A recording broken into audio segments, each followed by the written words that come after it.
Ang tagumpay ay isang lugar na gusto nating marating sa buhay. Ito ay hindi lamang tungkol sa pera o kasikatan, kundi tungkol din sa pag-unlad bilang isang tao at pagkamit ng iyong mga pangarap.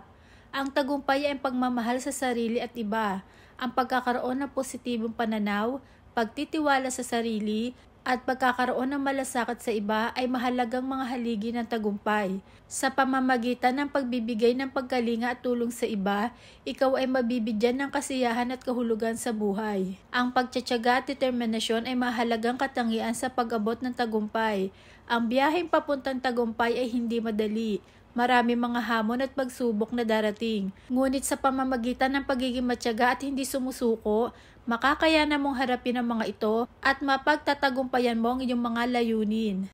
Ang pagpaplano at pagkakaroon ng mga layunin ay mahalaga rin. Kailangan mong malinaw na maunawaan kung ano ang iyong mga pangarap at kung paano mo ito maisa sa katuparan. Sa pamamagitan ng paggawa ng mga hakbang na makakatulong sa iyo na maabot ang iyong mga layunin, tiyak na makakarating ka sa tagumpay. Subukin mong i-enjoy ang proseso ng biyahe papuntang tagumpay. Hindi lamang tayo dapat nakatuon sa dulo ng ating paglalakbay, kundi dapat din nating pahalagahan ang mga karanasan at aral na matututunan natin sa bawat hakbang ng ating ginagawa.